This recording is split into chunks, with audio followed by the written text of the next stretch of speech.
Going live.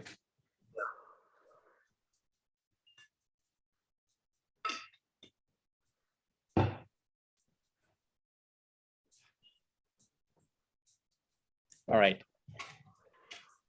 Good evening, everyone. It's my proud privilege to welcome you and our special guest to the talk titled Toward a Non-Chauvinist History. Our speaker today, Professor Ramachandra Guha, is a polymath who has pursued many areas of interest. He started his career as an environmentalist historian, and over the last few decades, he has emerged as a major social thinker, political historian with a penchant for narrating the lives of charismatic figures with archival depth and scholarly breadth. The topic today is tempting in a world that is defining and redefining the role of leadership. No wonder Time magazine has called Professor Guha as Indian democracy's preeminent chronicler, while the New York Times has referred to him as perhaps the best among India's non-fiction writers. Before my colleague, Professor Kaisar Haque, introduces our distinguished speaker, let me briefly reflect on today's program. We reached out to Dr. Guha to share his thoughts on the nation and imagination on the 70th anniversary of a language movement that paved the way for the creation of a nation state. Professor Guha wanted to talk about chauvinism instead, and we gladly obliged. At the University of Liberal Arts, Bangladesh, it is our humble effort to create a discursive platform where students are engaged in multidisciplinary learning, both in and out of the classroom. Particularly, the Department of English and Humanities ensures that our colleagues and students are constantly exposed to multiple perspectives. Our Board of Trustees, who lends poignancy to the higher education scenario in Bangladesh by introducing liberal arts, and in the last 18 years, our growth has been exponential. We are strongly rooted in Bangladeshi culture with the ambition of branching out to the global culture.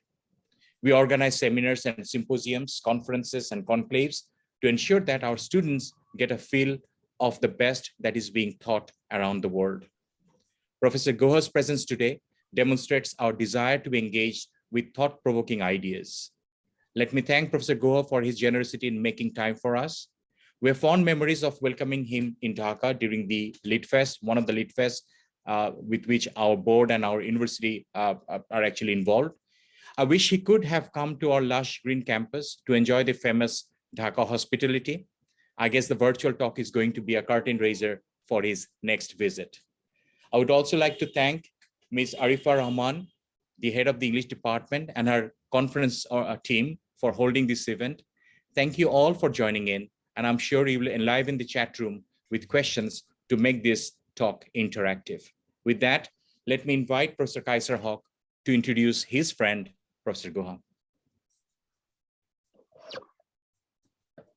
Hello, everyone. It's a pleasure to welcome Professor Ramachandra Guha, or Ram as he is known to his friends, to Dhaka, albeit virtually. He was a visitor to one of the Dhaka Lit Fest events a few years back, and I'm sure he will visit us again when the festival resumes in-person events, as an in-person event, hopefully next year. Dr. Guha is a friend of Bangladesh. He has written about Bangladesh, and he has written about the subcontinent and about the world. He has been called one of the most influential intellectuals of our time by Prospect magazine. He's an academic. He's taught at Yale, Harvard, Oslo, LSE, and other places. He's a journalist. He won an award for journalism. He's a historian, a public intellectual, if a phrase that is much in use in the subcontinent nowadays, I think. And he is a marvelous stylist. I admire his prose. It's always a pleasure to pick up any book of his and just start browsing. And he has written monumental studies like on the environment, the Unquiet Woods, on cricket and on the social history of cricket, a corner of a foreign field. India after Gandhi, which was followed naturally by Gandhi before India, and then another book on Gandhi, the years that changed the world. His most recent book has just come out, I think, Rebels Against the Raj, which is about the Westerners who supported the anti-colonial movement. He has won numerous prizes, including the Sahitya Academy Award, the R.K. Narayan Prize, a prize for journalism, as I said. And he's extremely prolific. He's writing not just book after book. He's continuously producing wonderful essays, a lot of journalism. So he has a sort of an organic connection with a wide readership in this subcontinent and beyond. I remember just going into the Dhaka Club and in the library. I had some time to spend in the library, and there was a book of his. I opened it. It was a collection of essays. I forget the title. And then I had some time to browse, and there was an essay on the language situation in India, which I found extremely relevant. And the writing was the prose was extremely, it was charming. I mean, that's the word, the only appropriate word I can think of. So he mentions there that there's a new generation of Indian intellectuals who are more Anglophone than their parents. So in other words, there's been a shift from the bilingual intellectuals of, let's say, our father's generation to the new generation, which is at home mainly in English and uses the subcontinental languages, one or two, only for very basic purposes. So this, I found it was just a few passages that I read, and it sort of it opened my eyes to a very significant change that is taking place in Indian culture, in the Indian literary scene. So he is a writer who can be read in snatches and enjoyed. He's a writer who can be read in depth, when he deals with a subject, comprehensively and with great insight and scholarship and depth of thought. So I'm sure we will all be, our minds will be energized, our intellects will be stimulated, and we will have a lot to discuss after this talk about what he is going to tell us. The subject is extremely relevant. It is a non-chauvinist view of history. And why is it relevant? I mean, one need not go into that, because we are living in a world where there's too much chauvinism, and the situation seems to be getting worse day by day. So in this dark hour, we will all have a lot to learn from Dr. Guha as he throws some light on this crucial subject. So over to you, Dr. Guha. Over to you, Ram. Thank you, Kaiser. Thank you, Shamshad. Thank you for your generous words of introduction. I wish I could be in University of Liberal Arts in Bangladesh. I'm sure a time will come when I will visit it in person. I had the most wonderful visit to your beautiful country several years ago, when, of course, I spoke at the Dhaka Literary Festival. I met some cricket lovers, apart from historians and literature scholars. I spent a wonderful day in the countryside. One of the organizers, Saaf, had organized a car for me to go and just look at the countryside which Tagore wrote about. So I remember going to the Podda and looking at the great expanses, gobsmacked without, of course, the capacity to write about it in any kind of lyrical verse. But my feelings were inside me. I also appreciate the fact that Kaiser singled out that essay of mine, because on the rise and fall of the bilingual intellectual, which is amongst the 30 odd essays I've written, I think the best. Because partly it's written out of envy, because I'm a monolingual intellectual. And it's written out of envy and admiration at people like Kaiser, and I'm sure others in this audience, and Marathi, Kannada, Telugu speaking friends of mine who have been able to communicate their ideas and their thoughts and their research, both in their mother tongue and in the language of subcontinental and global communication, namely English. So I'm going to speak today on towards a non-chauvinist history. And this title was decided by Shamshad, Kaiser and me several weeks before the Russian invasion of Ukraine. But of course, since Putin, the instigator of that invasion, practices, claims to be inspired by historians of a particularly chauvinist bent, whom he quotes in his writings, it's kind of probably appropriate for me to be speaking on this topic. Now, I'm going to outline 5 forms of chauvinism that a historian faces in the course of his or her work. These are 5 that I've experienced. There may be more. There may be 6 or 7 or 8, and I'd be happy for others to chip in. And I will occasionally draw from my own personal experience in combating these forms of chauvinism, meeting them, encountering them, trying to transcend them with some success, but certainly never with complete success. Now, first of all, I should say that I'm an accidental historian. I have no degrees in history. I last studied history in middle school. In class 9, I specialized in the sciences. So I graduated from high school in physics, chemistry, mathematics, and English. Then I went to university to study economics. So that's another story. I had never read a word of economics before I entered university, but I did not want to do science, essentially because I wanted to play cricket. And I had been told that if I studied chemistry, at which I was rather good at, and in fact, my father had a PhD in chemistry, so it would have been a logical thing for me to study. But I was told by a friend, older friend, that if I did chemistry, practicals would take up the afternoons, and I would not get into the college cricket team because I could not attend practice regularly. So I said, "Mujhko arts karna hai. I have to do a humanities subject." If I had had the guts, I would have done English literature because I was interested in writing. English was the subject in high school in which I did best. I wrote for the school magazine. I edited a history magazine, as it turns out, in school, which had been started by a Welsh schoolmaster we had.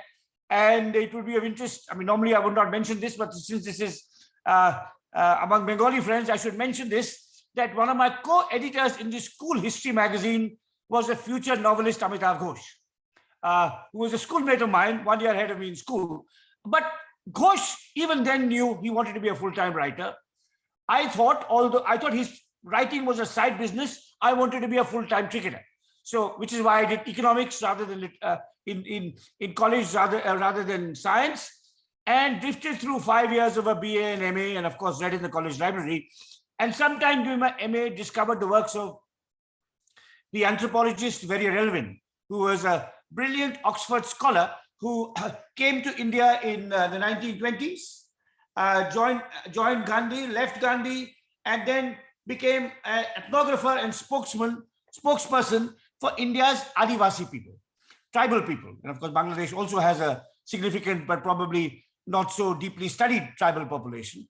And reading Elvin's works, I was charmed by his prose style and his empathy. He was writing about real human beings, whereas economists dealt with statistics and equations and abstractions.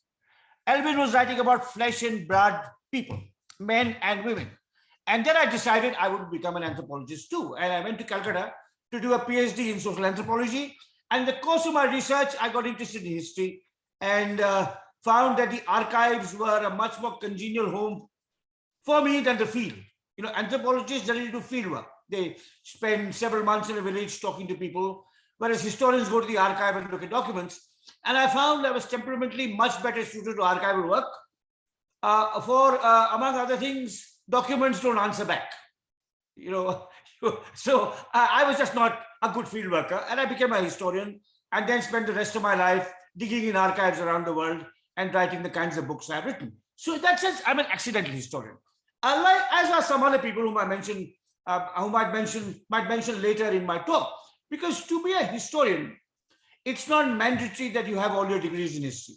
It's mandatory that you do original primary research, that you find new materials from different kinds of sources to tell a compelling and original story about some aspect of the past. So I am an accidental historian, and hence the first form of chauvinism that I would warn historians against is the chauvinism of discipline. The belief or the pretense that only someone with a BA, MA, and PhD in history can be a historian. There are two forms that disciplinary chauvinism takes. The lesser form is one of certification, that you need degrees in history. As I said, I have no degrees in history. If I was to look at other examples from my country, the great historian of ancient India, D.D. Kosambi, studied mathematics. The great historian of India's encounters with medieval Europe, Sanjay Subramaniam, who teaches at the University of California, studied economics like me. And of course, he was a much better student of economics than I was. But you have to pay your dues in the archives to be a historian. At the same time, a historian, even a professionally trained historian, someone in your university who's doing an MA in history, an MPhil in history, a PhD in history, is a professor of history, must interact with people from different disciplines. You know, interdisciplinarity is much talked about in the academy nowadays. It's, I'm sure, a word that has been, in use in the University of Liberal Arts in Bangladesh. In the university where I now teach, Kriya University in South India, we have coined the term interwoven learning. So we want to learn from different disciplines. But it is, shall we say, a technique and a practice largely followed in the breach. Departments work in silos. I don't know very much about the public system, university system in Dhaka, but since it, like the public university system in India, it had its origins in British colonialism, I suspect is rather similar. Departments work in silos and you narrowly specialize. So when my friends Kaizar Haq and Fakhrul Alam did their degrees in literature in Dhaka University, there was no way they could take 3 courses in history or 2 courses in economics. As a student of economics in Delhi University, I did one subsidiary, which was mathematics, which I had to pass, that's all.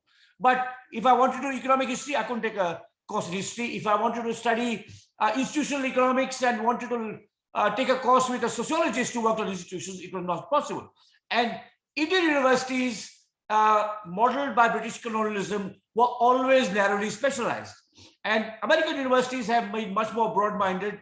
And I suspect partly the American model is what you follow in Bangladesh, and I salute you for that. Now, in Indian universities, and I suspect in the public university in Bangladesh and in Pakistan and in Sri Lanka, the boundaries between disciplines are not at all porous. The departments zealously and jealously guard their boundaries. So their students can't take courses in other departments, nor do the professors talk very much. They may have an occasional coffee, but they don't talk very much with people in different departments. Now, history, on the other hand, is an inclusive, a pluralistic, and what I call an agglomerative discipline. It is like a magpie. It draws on different disciplines. You know, economics can be specialists. They can learn elaborate econometric techniques and run regressions and not look at what sociologists or anthropologists are doing. But historians cannot afford to be like that.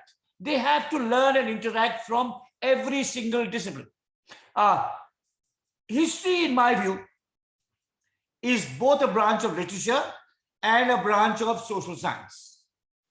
It's a branch of literature because it's allied to writing. The craft of narrative is crucial.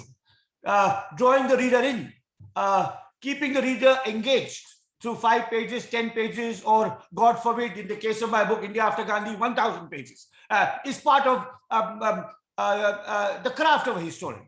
The great historians of the 18th and 19th century, like the Englishman Gibbon or the Frenchman Michelet were writers above all. But from the late 19th and early 20th centuries, history also started engaging with social science. History began as a branch of literature, but then began engaging with social science, largely through the influence of some great European scholars, the Germans, Max Weber and Karl Marx, and the French historians Marc Bloch and Lucien Fabre, founders of the Annales School, who were interested in anthropology, sociology, cultural studies, religion in their understanding of history. So I think history is a branch of social science, and the best historians pay their dues in the archives, try and write good, eloquent, or at least accessible prose, but are interested in aspects of social transformation, cultural ideas, ideologies, economic processes, and in tracing the history of economic processes, cultural ideas, institutional development, they have to interact with economists, anthropologists, literary scholars, sociologists, and so on. And also more and more with scientists. And this is particularly true of the very exciting field of environmental history, where I myself cut my teeth more than 30 years ago, a field that was just kind of taking shape when I was working in it in the 1990s. But today, in the third decade of the 21st century, is absolutely crucial because of the climate change crisis. You know, some of the best younger historians are doing environmental history. And again, there you have to interact with scientists, with geologists, with foresters, with soil scientists, with agronomists, with water specialists, and so on and so forth. So the first form of chauvinism I would urge young historians to guard against is the chauvinism of discipline.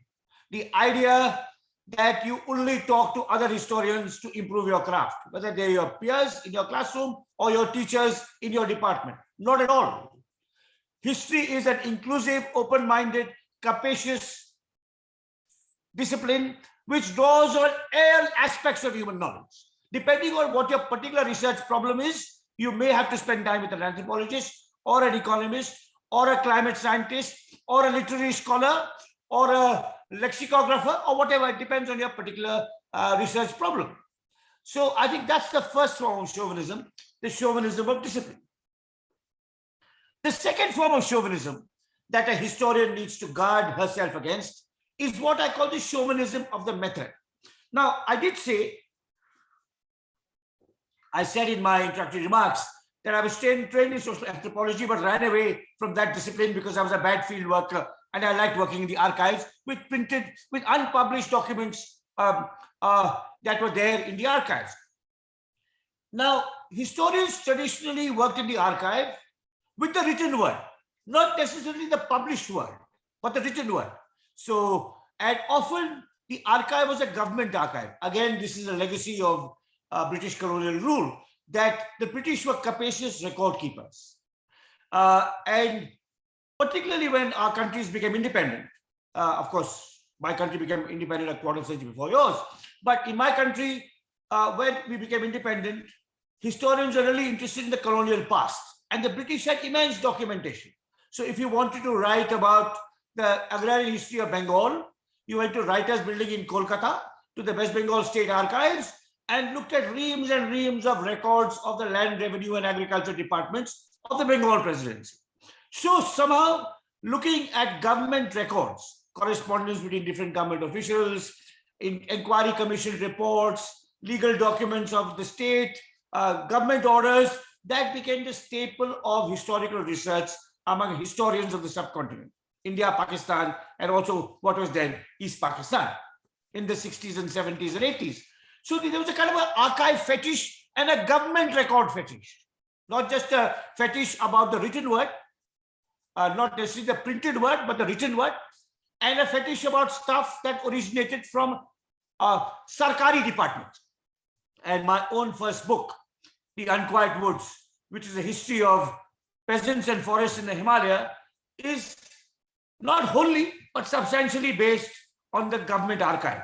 Both the National Archive in Delhi, the State Archive in Lucknow, which was the capital of the United Provinces, and also to some extent government archives in small district towns like Nainital and Dehradun. And for a long time, historians of the subcontinent, particularly modern historians, and I'm a modern historian, felt that you have to look at the written word in the archives. Now, slowly we started moving to the written word outside the archives. So one of the joys of my own research was discovering how useful and rich newspapers are in reconstructing a story of the past. You know, in my early research in Uttarakhand, I came across a weekly newspaper called Yugvani, a nationalist newspaper in Hindi that documented the peasant participation in the freedom struggle from bottom up, rather than what the government records would do, which is top down. Later on in the course of my research into the history of cricket, which Kaiser mentioned, which was largely focused in the city of Bombay, which was the capital city of Indian cricket, there was a newspaper called the Bombay Chronicle, which provided the most fascinating, rich reports on the sociology, the politics, the culture, and the economics of cricket. And of course, when you read a newspaper, it's a joyous experience because you start with the cricket pages, then you look to the headlines. So 1922, Gandhi is arrested. Gandhi might get the Nobel Prize, so you get distracted by that. Then you go to the letters to the editor's column and you find some interesting stuff. You might see a cartoon. You might see a film review of, shall we say, Prithviraj Kapoor's first film. So when I looked at the Bombay Chronicle from 1913, when it started till 1947, which was kind of broadly the period of my research, it was the most enjoyable research experience I could have had to look at an old newspaper. You know, I don't read Bangla, but I know that there's some first-rate English newspapers in your country, such as the Dhaka Tribune and the Daily Star. Now, shall we say 30 or 40 years later, a historian looking at Bangladesh in the 80s and 90s would go similarly through these newspapers and of course find very interesting material to write her story, but also find it much more pleasurable, I think, than working in a government Sarkari archive. So I think newspapers have worked for a fairly long time, an underused resource for historians of the subcontinent, modern historians who tended to concentrate on the government archive. But this second chauvinism, which I'm calling the chauvinism of method, which tells you must look at the written word as your primary source of information, and preferably the written word that a government department has kept, is now being discarded slowly by historians, not only because they're looking at the written word outside the sphere of the state, such as in newspapers, but also, of course, because they're looking at stuff that is not written at all. Oral history, for example, is an aspect of historical research that particularly in the last, I'd say, 20, 30 years has gathered salience and influence. And, then you have visual material.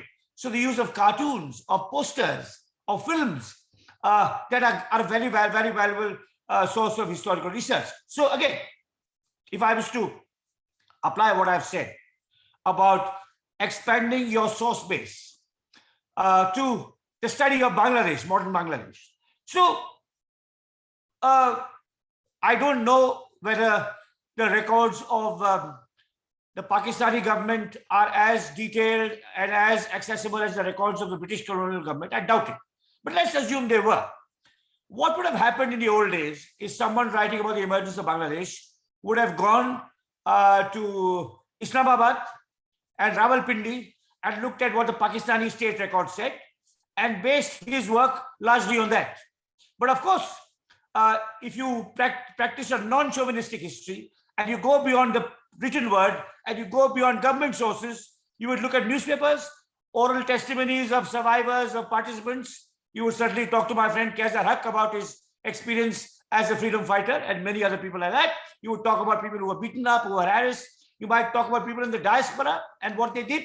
So I think that a second form of chauvinism that the historian has to overcome, and I think this is a chauvinism that it's fair to say younger historians are overcoming, is the chauvinism of method. The idea that only the written word originating from official sources is authentic, reliable, credible, and rich enough to provide a vein of primary material for your work. So that's the second chauvinism, second form of chauvinism that historians must overcome. The third form of chauvinism is that of identity. All of us have certain identities. So, I'm male, I was born Hindu, I was born upper caste, and I was born in North India. Now, however, and I'm heterosexual. Now, however much I try, somewhere I'm shaped by these identities. However, too many historians want to write on the basis of their identity. So, Muslims want to write about Muslims. Hindus want to write about Hindus. Dalits want to write about Dalits. Tamils want to write about Tamils. Women want to write feminist history. And sometimes, of course, if you are directly from that identity, you can provide a more inside, empathetic, almost, how do I put it? You can provide a kind of a more captivating understanding of the phenomenon. But you have to also grow beyond your identity. You have to look at other identities and competing identities. If you're writing the history of a non-Tamil writing a history of Tamil Nadu, or a non-Bengali writing the history of the emergence of Bangladesh, I think would find a very different way of presenting the story.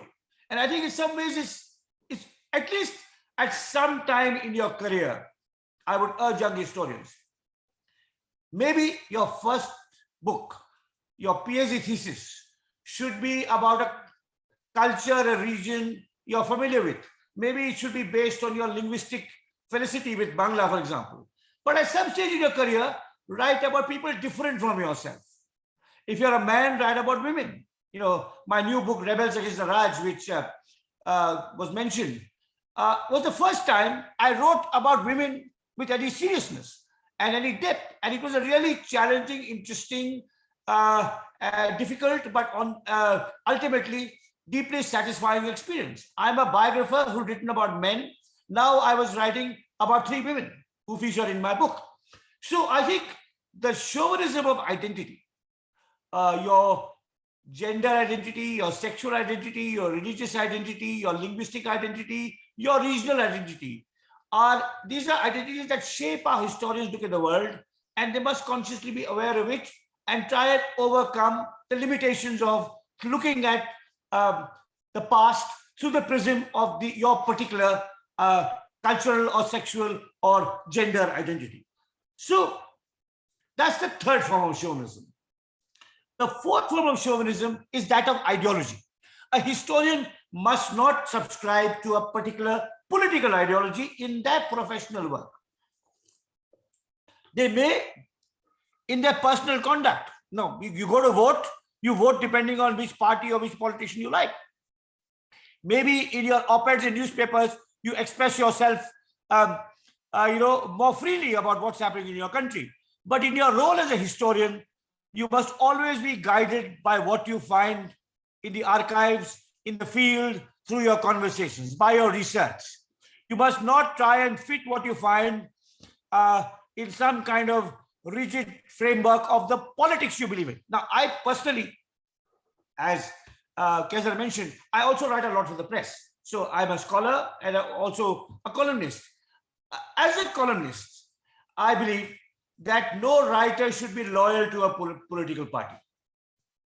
No writer should be a member of a political party or loyal to a political party. You have a philosophy, an ideology. You may be slightly left of center, slightly right of center, but don't ally yourself to a political party. When it comes to history, you should not have an ideology at all. You should just be guided. I would put it this way. You choose your research project because of your philosophical or personal beliefs. I want to write about subordinated people. I want to write about tribals because no one has written about tribals. They only write about kings and queens. Fine.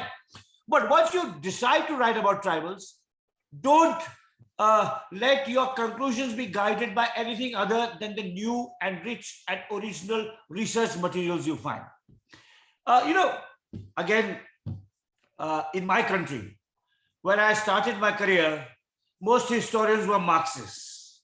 And they wanted to interpret the past through a Marxist lens, which was class struggle, the inevitable victory of socialism, the Communist Party is better than the Communist Party, and so on and so forth. And I resisted that. I said, I cannot be a Marxist. I want to learn from Max Weber, from Mark Bloch. I don't think Marx provides all the keys to understanding history. My Marxist friends believe that. Now, as I'm older, in my 60s, I'm told I must write nationalist history. What is nationalist history? Hindus were the victims, Muslims were evil, India is greater than other countries, the BJP is better than other parties. All that must apparently inform the way I write history. And of course, I resist that too. So ideology is antithetical to original writing. It's certainly, in my view, antithetical to credible and political writing of integrity. And it's even more antithetical to rigorous, deep, and lasting scholarship. So there's no such thing as a Marxist historian. There's no such thing as a nationalist historian. There's a historian who reads Marx and takes a little bit from Marx and moves beyond that. Right. So I think the chauvinism of ideology is something that historians must guard against. Now, well, I've often asked my young writers, what should I read? Tell me what I should read, right? Not just young scholars, but young writers. Sir, I like reading, I'm reading history, I'm reading politics, I'm reading literature. What should I read? And I often tell them, read as much from writers whose political views you disagree with. If you're temperamentality on the left, read right-wing writers. If you're temperamentality on the right, read left-wing writers. You know, history and reality are too complex, too rich, too nuanced, too many-sided to be captured adequately by one prism, one ideological or philosophical prism.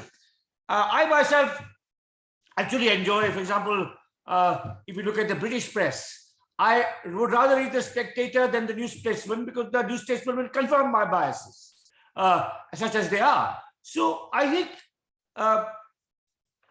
this is the fourth form of chauvinism that a historian must guard against. So let me, before I come to my fifth and final form of chauvinism, just enumerate the four forms of chauvinism I've talked about. A historian must overcome the chauvinism of discipline, must reach out to other scientific and scholarly disciplines and enrich his or her understanding through these interactions. A historian must overcome the chauvinism of sources and go beyond the printed text and the archive to other forms of materials, newspapers, visual documentation, cartoons, films, oral histories. A historian must overcome the chauvinism of identity to not be unduly prejudiced or shaped or influenced by what caste or what community or what gender or what religion he or she belongs to. A historian must never be captive to a political ideology. That's chauvinism number 4. And chauvinism number 5, which I think is the most, not the most difficult, but certainly the most relevant in the world we are in today, in the subcontinent and beyond, is the chauvinism of nation. You know, a historian in the writing of history is not a nationalist. If my country is invaded by another or colonized by another, then as I may be a scholar by profession, but as Kaiser did, I may join the resistance movement to liberate my country or to repulse the invader. So there may be a professor of history in Kiev University today who decides, I am a citizen of Ukraine, I'm a patriot of Ukraine, the Russians are invading us to defend my country, I'm leaving the university and I'm picking up arms. That's fine. So in your personal conduct, in your conduct as a citizen, be a nationalist, be a patriot. But in your craft as a historian, beware the seductions of national affiliation. Always. And if I may, say a little bit about my personal experience in this regard.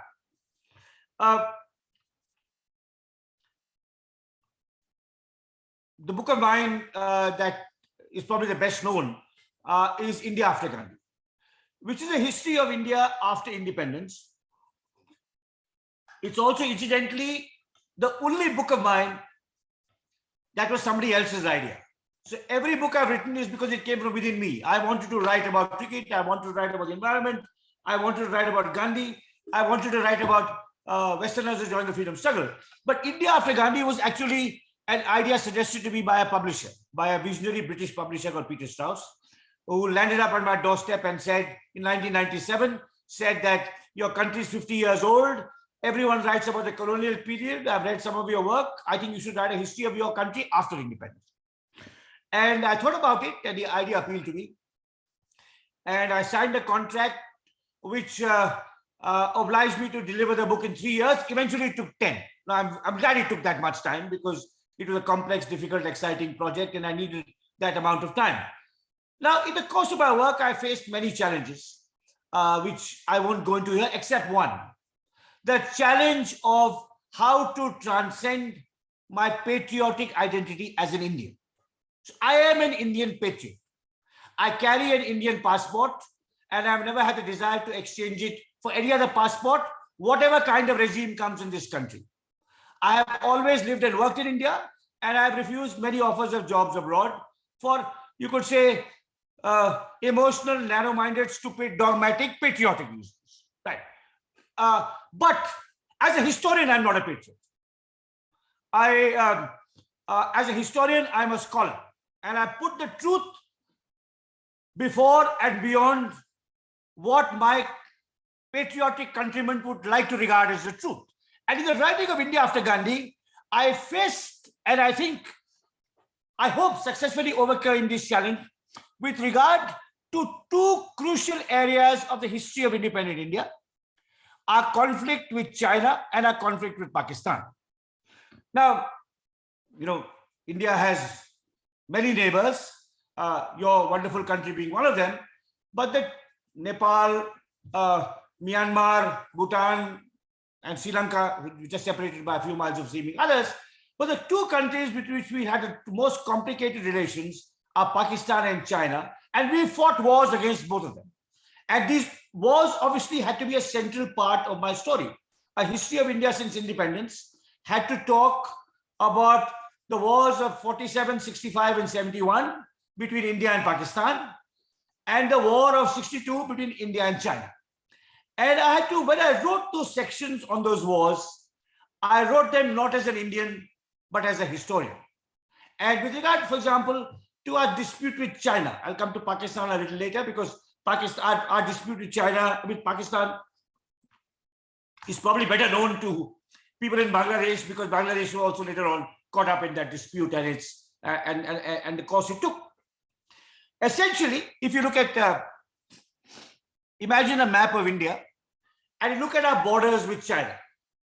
So we border China, I mean India, the Republic of India, borders China on the west in what is the Indian areas of Ladakh, Himachal Pradesh, and Uttarakhand. That's where, the kind of watershed of the Ganga and the Indus. That's where, and the Jamuna and the Indus, that's where India borders China on its western flank. And it borders China on its eastern flank in what is Arunachal Pradesh, where the Brahmaputra comes from, the kind of watershed of the Brahmaputra. And these are the two borders, and the historian's position on the border, based on my research, was this. In the east, in Arunachal, China's case was stronger than India's when the conflict erupted in the late 50s. And if you look at the documents, there's a town called Tawang, a small town called Tawang in the interior of Arunachal Pradesh, where there's a famous old medieval Buddhist monastery. And historically, that monastery paid tribute to the Dalai Lama and Lhasa. That means it owed allegiance to the Dalai Lama and Lhasa, which of course, which then became part of China. Tibet is a province of China, and India acknowledges Tibet to be a province of China. So historically, our case in the East was weak compared to China. Our case in the West was much stronger. India's case in the West was much stronger vis-a-vis China because the areas of Ladakh that China claimed were actually historically Indian kings. Kings on this side had really had some kind of jurisdiction over. In the late 1950s, China built a road through a part of Ladakh known as Aksai Chin. That road was to link the province of Tibet and the province of Xinjiang two provinces of China that was rather rebellious, and the Communist Party wanted to control. So they built this road in Exai, and the Indians protested, saying this is our territory. Now, in the east, the Chinese had built no roads. So the Chinese came to the Indians. Prime Minister Zhou Enlai came to Prime Minister Nehru and said, let's cut a deal. Our claims are stronger in the West. We want the road linking Xinjiang and Tibet. Our claims are, our needs are stronger in the West. Your claims are stronger in the West. In the East, we have no needs, but our claims are stronger in the East. So you overlook our transgressions in the West. We will overlook your transgressions in the East, and we'll cut a deal. We won't interfere with Arunachal, and you don't interfere with the road we built. Now, for various reasons, that compromise solution was not amenable to the Indians. But when I wrote the history of the India-China dispute, I recognized that the dispute was so deep, so enduring, so bitter, because both sides had a case. And that is even true today in 2020 and 2022, when the dispute continues. So I wrote it as a historian examining the complex and tortuous history of this border dispute in which both countries had a case. Then you come to Pakistan and our dispute over Kashmir. Again, it's very, very complicated. The Maharaja of Kashmir could have acceded either to India or Pakistan. He did not accede. The Pakistani troops came in rather than wait for him. So, and then of course there was a war in which people died.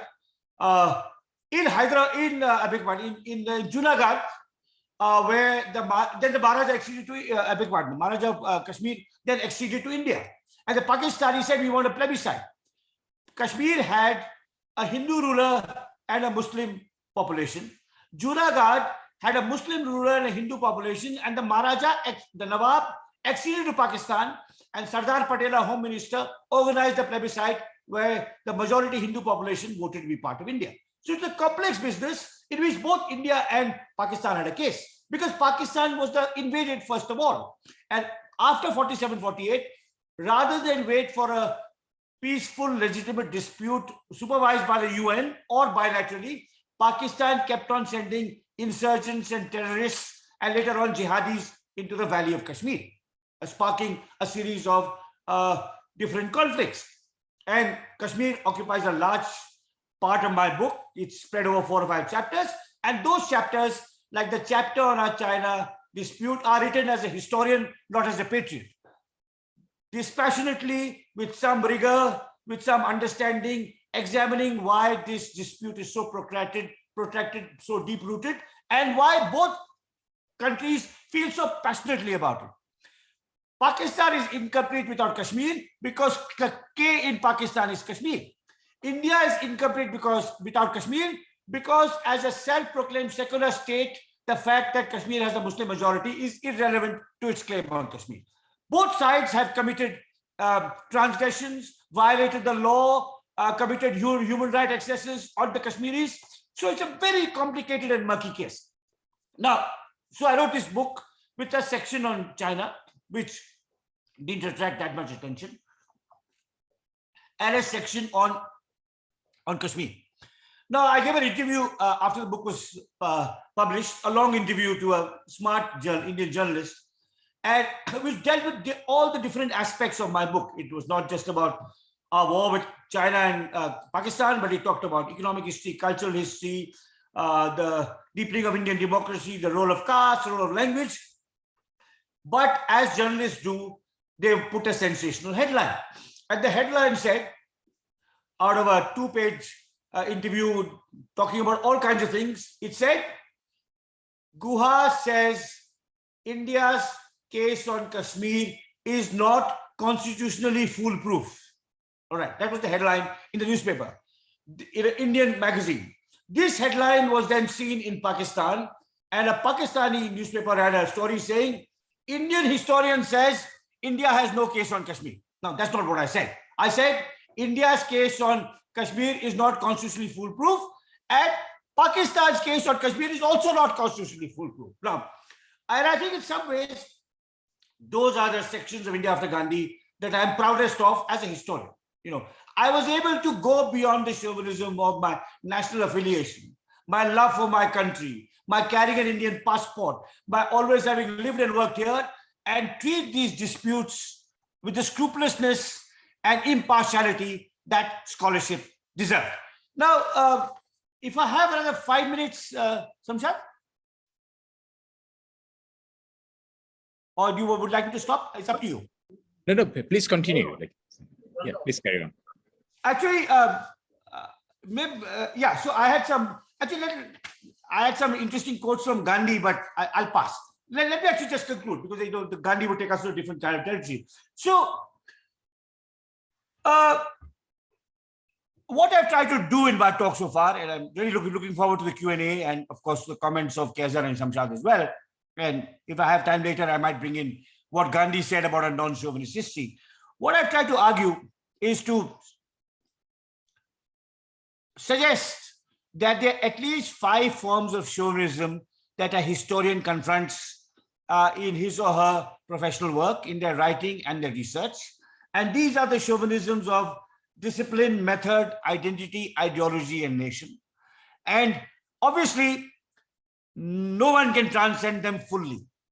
Somebody will read my book and say, this is an Indian writing about the India-China dispute. Possibly, I hope not, but it's possible, right?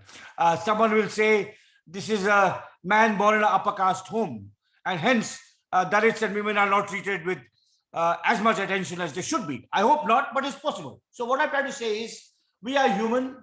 We can never transcend, combat, overcome these chauvinisms completely, but be aware of them, guide against them, and try at least to the extent possible, overcome them. So there are 5 forms of chauvinism: the chauvinisms of discipline, method, identity, ideology, and nation. And there's a 6th form of chauvinism, that's of personal ego. Every historian who publishes a book, when the book comes out, and particularly if it's favorably reviewed, the author thinks this is the last word on the subject. No work of history, please guard against that, against vanity and hubris and the delusion that any work of history can be the last word. No work of history is definitive. It's interim. It's part of a conversation. It's part of a debate. Your book on a particular topic may be better than every previous book on that topic, but surely another historian, younger to you, or from a different background from yours, carrying a different passport from yours, will tackle that same topic and show a greater willingness and courage to transcend the forms of chauvinism that I've talked about and write an even better work of history than you do. So there's a 6th form of chauvinism, which is personal vanity, which historians should guard against. Thank you.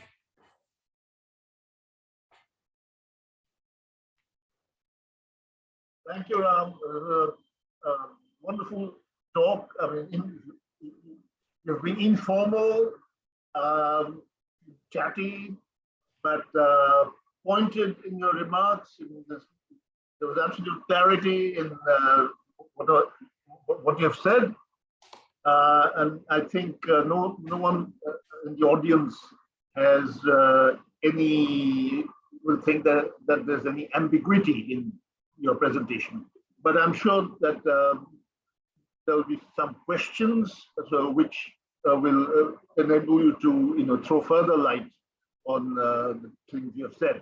Arifa, what are the questions that we have so far? Or shall I start before the questions are read out? Let me begin the Q&A with a question of my own. I am entirely sympathetic with what you have said. I have a question about the 4th chauvinism in particular. I think you've used the word ideology in the sense of a political ideology, mainly. Or even a religious ideology. Okay, no, I mean, but the political ideology, religious ideology, but what about the broad philosophical ideas that a person has. I mean, in that sense, I mean, you have an ideology which you have shaped over all these years of critical thinking, right? Yeah. So, it is possible to arrive at an ideology that most people will accept as something that is, yeah. Yeah. So, that's an interesting question. So, I am not deeply read in philosophy, and don't but I'd say, for example, one of the questions that was raised, so I think in your choice of subjects, your ideology or your philosophical orientation shows. So Max Weber made a famous distinction between value orientation and value neutrality. So in what research topic you choose, there's value orientation. I am concerned with the subordination of women, so I write about women. But when you write about women, you suspend ideological belief.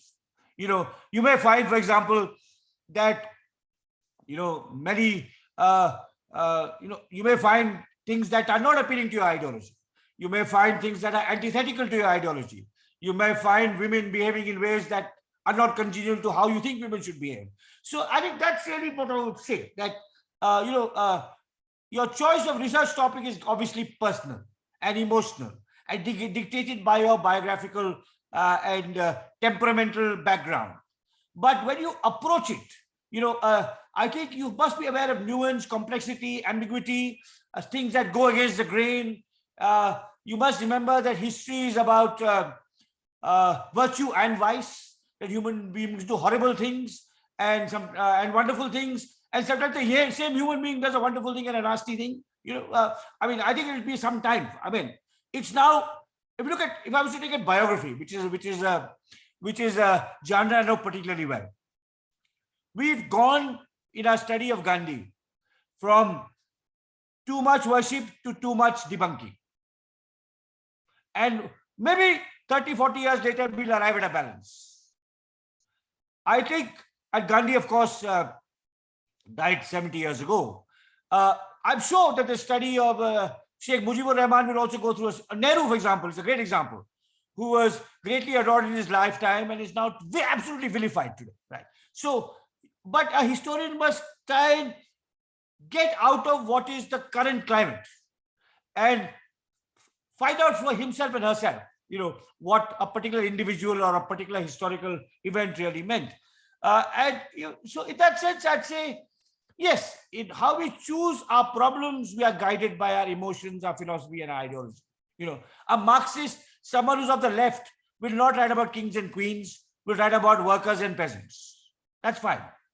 But once you write about whatever topic you choose, don't slant your narrative, the way you quote sources, what you leave out, through what kind of agenda you want to promote, which unfortunately too often historians do.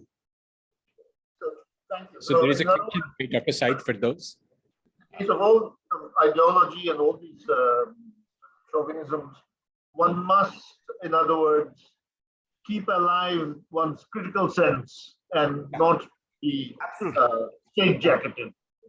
I think we have some questions here in the chat box from the audience.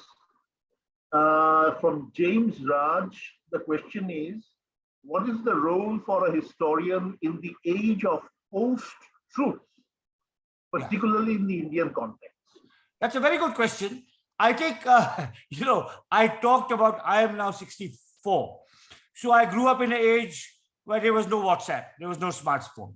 So my lecture was based on the 5 forms of, chauvinism I encountered. Now, of course, the greatest challenge to a historian is not the chauvinism of discipline or the chauvinism of method or the chauvinism of identity, but the challenge of WhatsApp history. The kind of utter distortions and falsifications that are spread, not so much post-truth as the slanted and distorted truth. One line of Gandhi, one line of Ambedkar, one line of Savarkar, one line of Narendra Modi, one line of Rahul Gandhi, and then I'm asked to comment on it. Is this true? Is this real?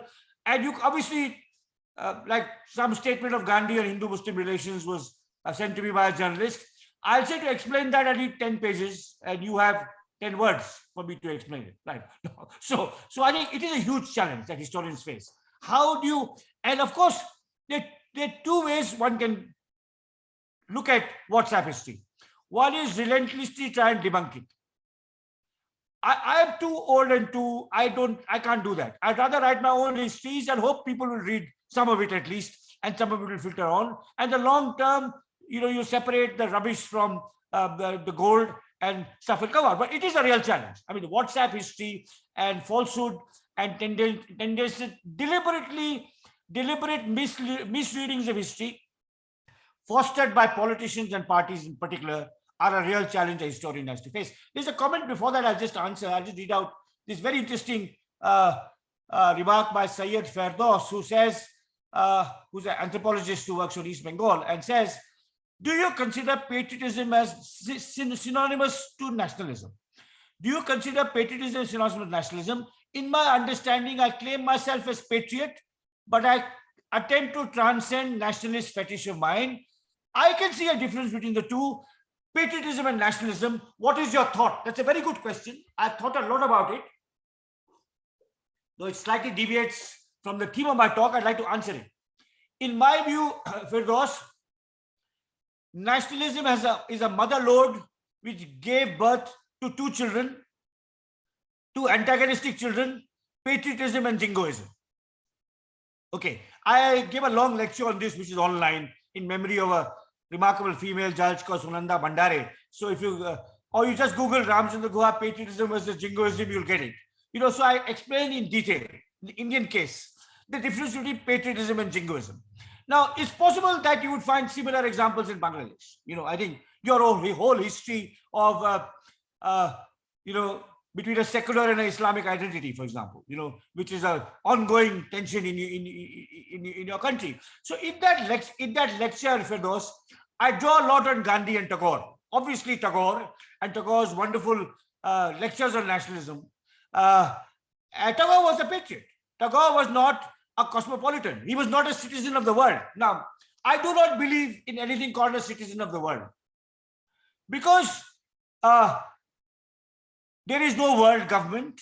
One of the duties of a citizen is to hold her state accountable for the crimes that state commits. And I will hold the Indian state accountable. You will hold the Bangladeshi state accountable.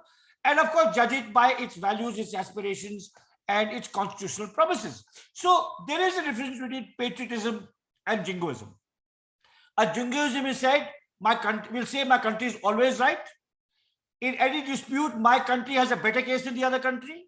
Who will go further on to say the language of my countrymen is better than the language of some other country. The religion of my country is superior to the religion of some other country. So I think that's the kind of distinction I would make.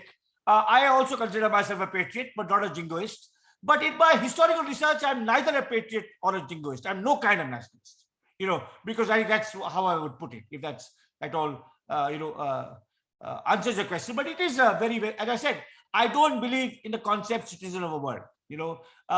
It's like you're loyal, you pay taxes somewhere, you live in a certain country, hold that country to account. I have little time for NRIs who come to India and grumble about India, and live in America and grumble about America and do nothing about either country. So I think that's so in that sense. But yes, I mean, remember that your country can be wrong in disputes with other countries. Remember that there are particular cultural tradition your country grows up from. And I think Tagore is in many ways, along with Gandhi, but Tagore even more than Gandhi, among Indian thinkers, is a wise guide on this, how to be a patriot without becoming a jingoist. I think Tagore is someone I've always looked to. By the way, I should say something to the audience. I think Kezar knows it, and perhaps Samshad does. Despite my surname, I'm not a Bengali. Okay, so my love for Tagore does not come from Bengali chauvinism at all. Okay. So I thought I'd say that. Yeah. There are two more here.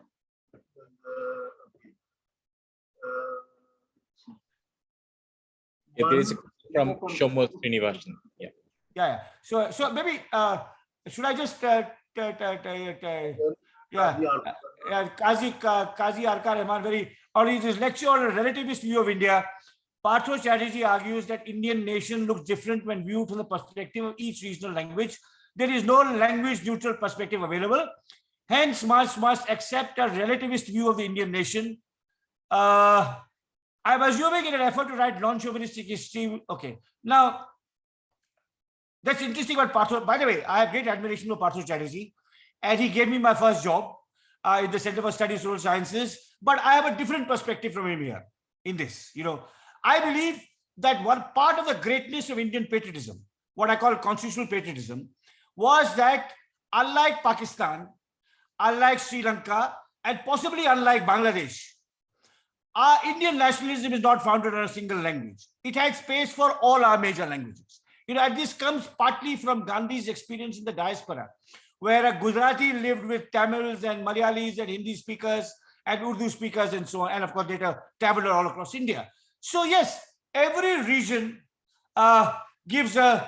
every linguistic region gives a different flavor to Indian nationalism, views the center differently, critically, but does not constitute a nation by itself. I think Partho, one of the differences between Partho and me, I mean, Partho had, as I said, like some others here, he's a bilingual writer. But Partho has two countries, Bengal and the world. He hasn't really engaged with other parts of India in any serious way. This is not meant as it's meant as more as a lament than a criticism, because he's written such wonderful works which have inspired all of us. But, if he was to write a book on, shall we say, Nehru or Ambedkar or on South India, or travel more, he would recognize that the beauty of India is that it is a palimpsest, that it was not supposed to be North India overriding other cultures. It was not supposed to be Hindi being the dominant or hegemonic language. It was a country that for a long part of its history actively pursued linguistic pluralism and did it creditably and honorably and largely successfully. So I'd say, that Partho probably would not consider himself a patriot. I'm not sure whether he considers himself in the world, but in that sense, I would say that there is a political and philosophical difference between Partho and me. I think that what India was trying to do through its constitution was a constitution that is sadly attenuated, and which, of course, the present government doesn't really believe in, was to truly try and promote a form of linguistic and even religious pluralism that other nations really hadn't done. Can I go back to the question about post-truth, and when you mentioned the WhatsApp generation? Yeah. Given that WhatsApp and social media and the internet are now the most popular fora for expressing one's opinion, and there's a huge amount of material being uploaded every moment, how will historians deal with this material? Let's say 50 years from now, will the internet, will you look at internet, YouTube videos would be a source. Demagogic lectures by not just by Vladimir Putin, but by street side demagogues would have to be a source. For example, the rise of Hindutva in India and the demonizing of Muslim minorities. You're not going to look only at the printed record. You'll have to look at speeches made by RSS, BJP, Bajrang Dal leaders, and also just their street thugs and what they do, and what is circulating on WhatsApp, what is said about Indians who preached interfaith harmony like Gandhi and Nehru, and then write a kind of history of this period, or similarly with the history of Russia and the Ukrainian war. Absolutely. So it again, and I think in many ways the real challenge is for a biographer. I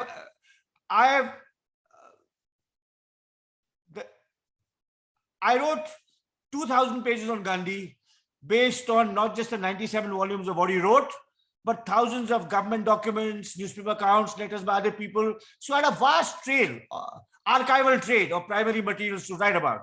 Now, how would you write about Narendra Modi? Now, he probably doesn't write, he makes phone calls. You can't write a book based on his tweets, but you can certainly use his speeches. You can certainly use his speeches and what people say about him, right? To write a book. So they would have to be much more inventive. I think younger historians and biographers would have to really be much more inventive in using many different kinds of sources. And the printed archive would be a small part of what they have. I mean, in some ways, their job is more challenging and more difficult than what mine was. I'm sure they're up to it because they are more technologically adept and more. That at some point, all the stuff we have on the internet may be wiped out. Okay, sure. That's also true. That's also true. Unless it's burned down, we can go and look it up. But I think a good hacker might one day just destroy everything that's there online. That's true. That's true. That's quite true. But you can still, Kessler, that was true earlier too. For example, Henry James burnt his letters. But Leon Edel still found enough stuff to write a 5-volume biography of Henry James elsewhere.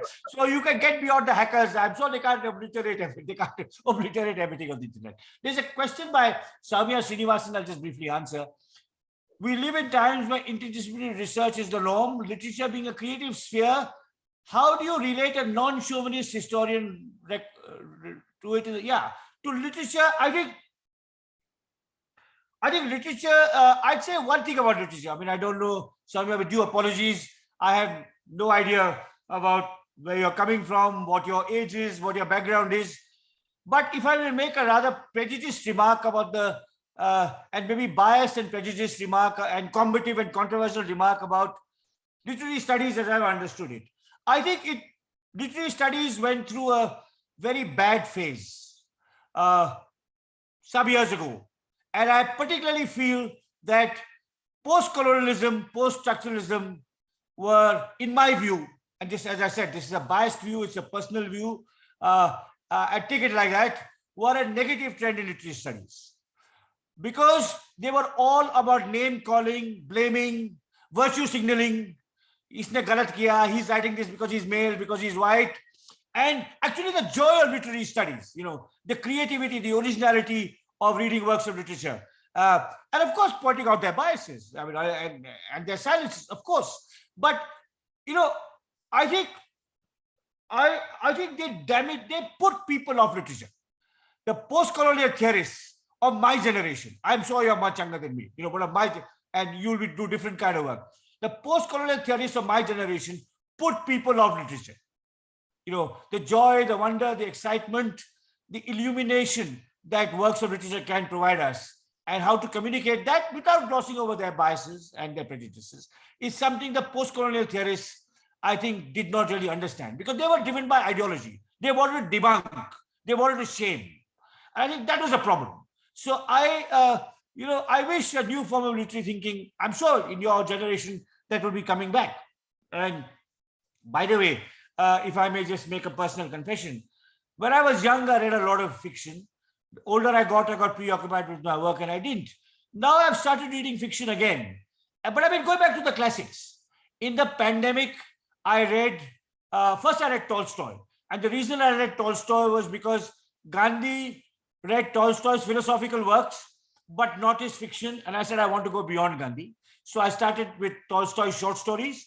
And then I read Anna Karenina, and then of course, War and Peace. And then I read George Eliot, Middlemarch. And that I feel deeply contented that as a historian, what Middlemarch tells you about, early modern England, or what Tolstoy can tell you about wars, I find it very difficult to write about a war. But to read Tolstoy about war, not so much about peace, because his stuff about aristocratic life is, of course, very interesting and so on. But it's the stuff about war, the brutality and the horror and the rawness of war, that is so brilliant for a historian. And of course, on the other side, the kind of nuanced, subtle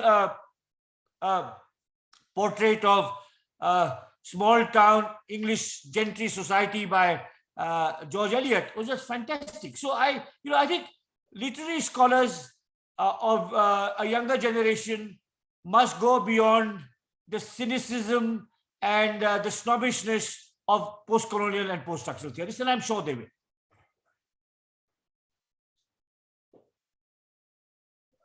Yeah. So again, a question from Shamshad. How do you feel about the changing nature of archives? Yeah. Yeah, I think, I mean, obviously the idea would be to digitize and make accessible, not to have gatekeepers. There's a problem because I think many archives, Shamshad, having collected all this material, feel that they can't freely share it. So, if you spent, the British Library has spent 300 years gathering all these manuscripts. Why should they make everything they have on Dickens or George Eliot available to everyone? In the old days, you went there, right? Now, can you find a via media where you pay something, you make some stuff accessible? I think researchers could. I mean, what I would like to do whenever I have nothing else to write, say 10 years from now, is to put all my research notes online, accessible. And I think because in my time, there were no digital archives.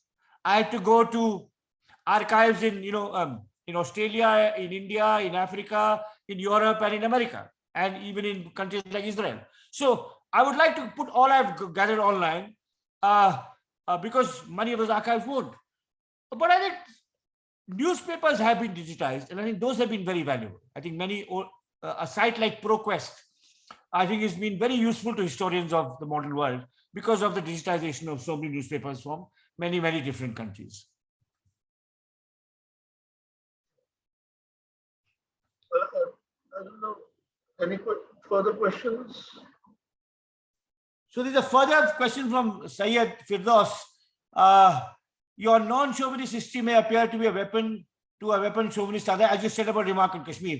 No, I think a historian must be courageous to take on received orthodoxies, and he may be wrong, and someone else may correct you.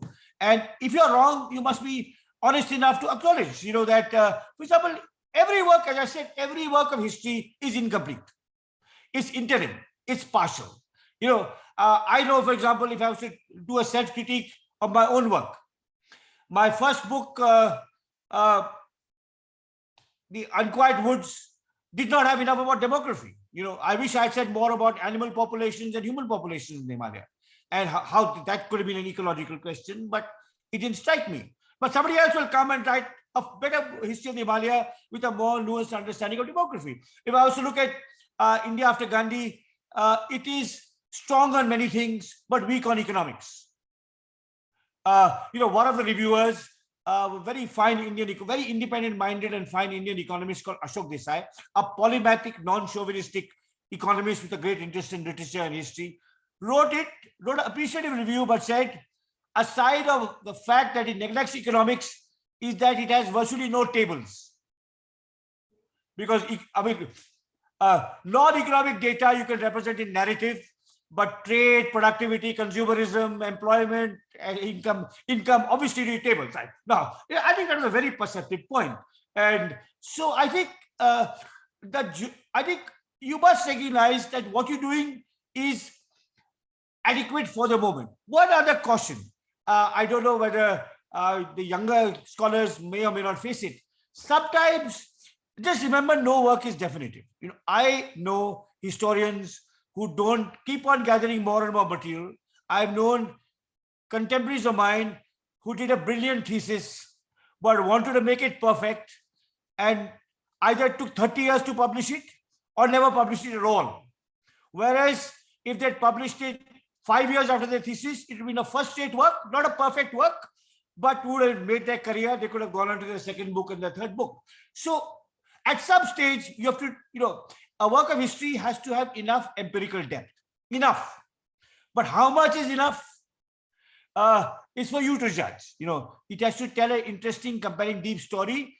But at some stage, you must let go of it and put it out in the world for the critical scrutiny of your peers.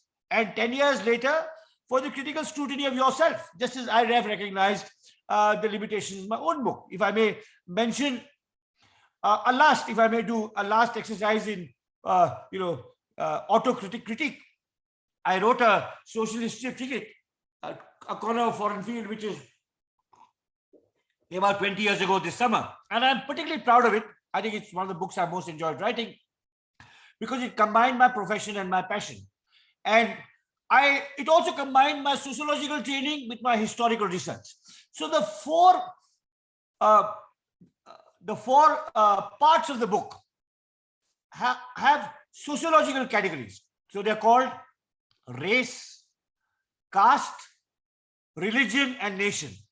Race, caste, religion, and nation. It's history of cricket, but told through the prism of race, the English being in this game, caste, the participation of low caste cricketers and the barriers they faced, religion, Hindu-Muslim rivalry in the cricket field, and nation, hyper-nationalism as expressed in independent India around cricket. So I was very proud of these sociological categories through which I framed my original research. But 5 years later, I realized that there should have been a fifth, which was missing in my book, which was market. Cricketers as commodities and consumerism and advertising and revenue and so on. Right. So it's too late to have a fifth. But clearly, however proud I was of blending sociology and history, I'd done it in an incomplete way, in an imperfect way. So I think that's among the forms of chauvinism a historian should guard against. Your work is part of an ongoing conversation, and do the best you can and contribute and further and deepen the debate in our understanding the past, and leave it there, and somebody else will take it a couple of steps further still. Yeah. Okay. Shamshad, you've really yeah, okay. That's a very interesting question. That may be the last question. I think it's probably appropriate to end there. So Shamshad's question is, have you ever thought of fictionalizing history to create a shield for yourself? Actually, I have. And I tried and began to write a novel twice, and I abandoned them. There's a Hindi phrase, there must be a Bangla equivalent. There's a Hindi phrase, mere bas ki nahi hai. It's just beyond my capacities. Now, I don't know what the Bangla phrase would be. I mean, beyond my, mere bas ki nahi hai, mere se nahi hota. Right. And